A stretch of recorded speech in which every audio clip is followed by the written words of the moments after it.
What intel has Darius provided on at least the secondary of Kansas? Oh,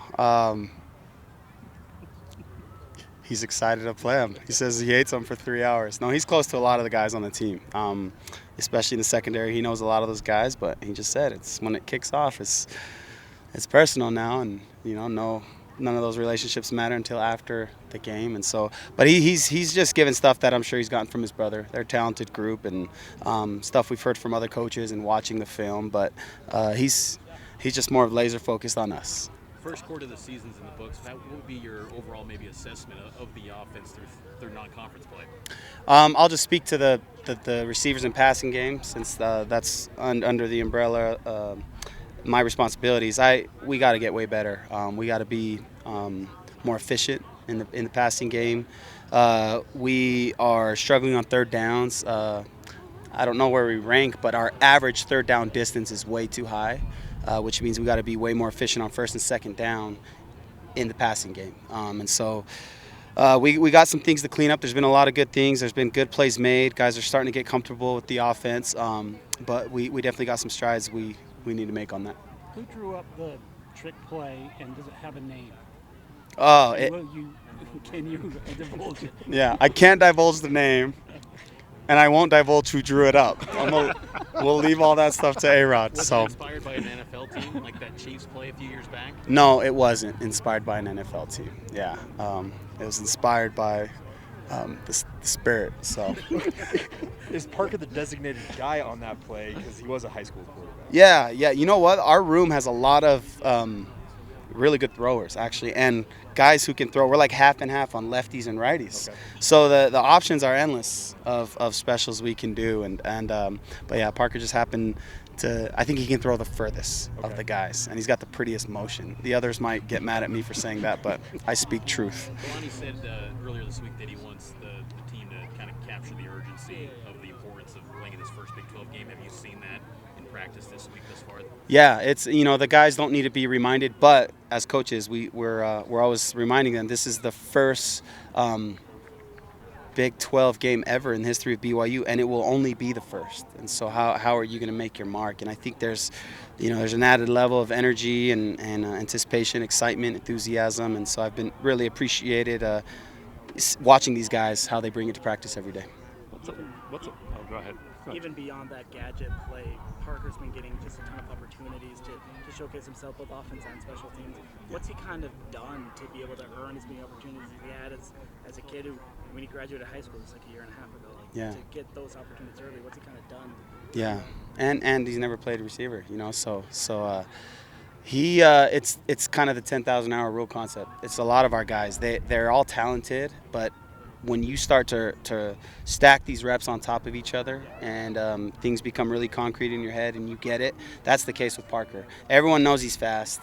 He's got great fluidity. He has really good hands. But there's little nuances of the position in the playbook that sometimes just take a little bit of time. And now that he's been here in the program for a little bit, he's starting to get really comfortable, and that's why we're seeing him playing more. Keelan Marion and Darius Laster both had steep learning curves, transferring mid-year. Can you speak on their progress and where they're at? Yeah, they've done a great job picking up the playbook. They got here, basically they only had summer with the players alone without the coaches to pick up the playbook. And then they had those 3.5 weeks of fall camp. I'm really happy with their progress. They've both picked up the playbook, and I trust them to play every single down. They're great additions to the room in terms of their personality, their physicality, what they bring, their experience, and just really grateful they're here. So, yeah, they've done a great job picking things up. Cody got his first live action last week. Health-wise, is he still good to go for coming back for another game this week? That's the plan, yeah, until we hear otherwise. But he's been practicing, and we got to keep working him in as long as he feels 100% healthy. Fesi, what's it like seeing a guy like Chase make a one-handed grab in a moment like that? What's that like for you?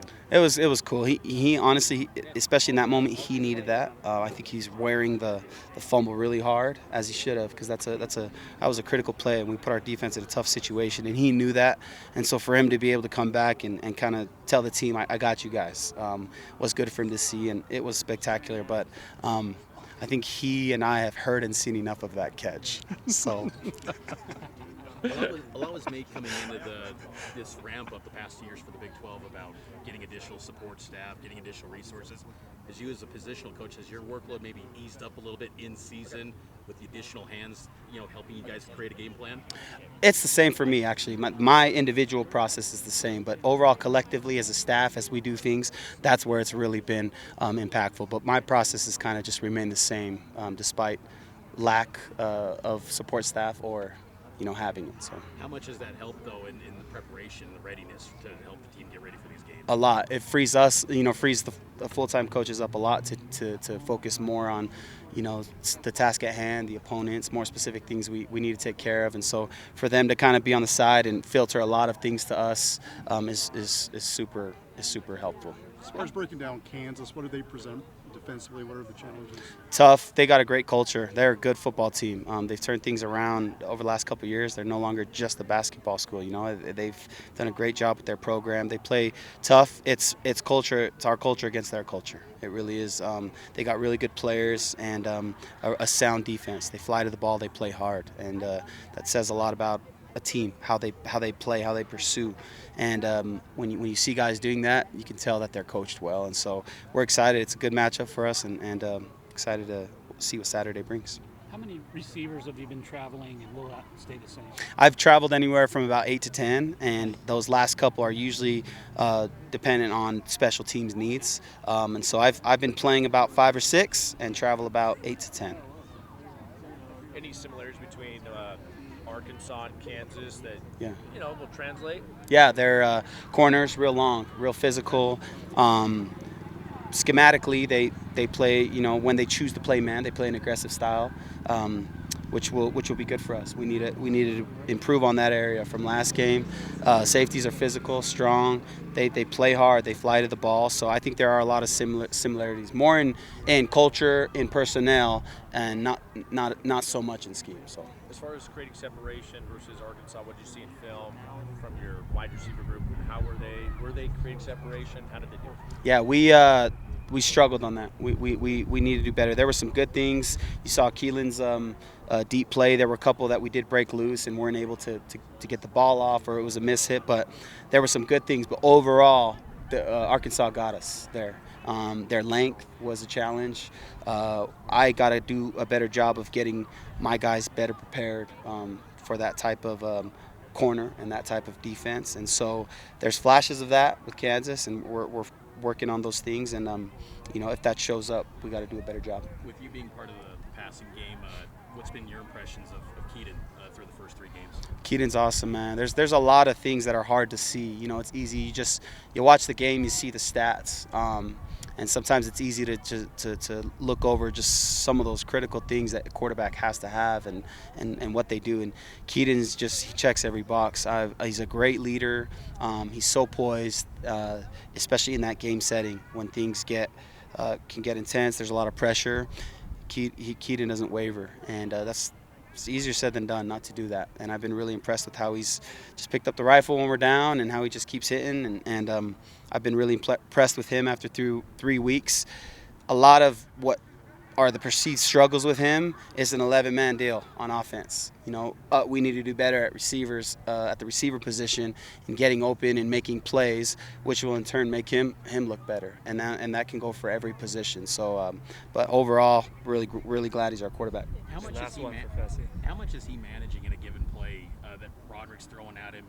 Just what he's sorting through at any given play in this offense? Yeah, it varies by the play. There's some plays where we take all the thinking off his plate. There's some where there's just a little bit required, and then there's some where we're putting it all on him. And no matter what we do, he seems to handle it really well. The more we go, the more we evolve in this offense, that he evolves, the more we feel we can continually give him. So anything we've put on his plate, he's managed it really well, which makes us super comfortable as a coaching staff to give him more in the future. Thanks, Fesi. Cool. Appreciate you guys. Last one.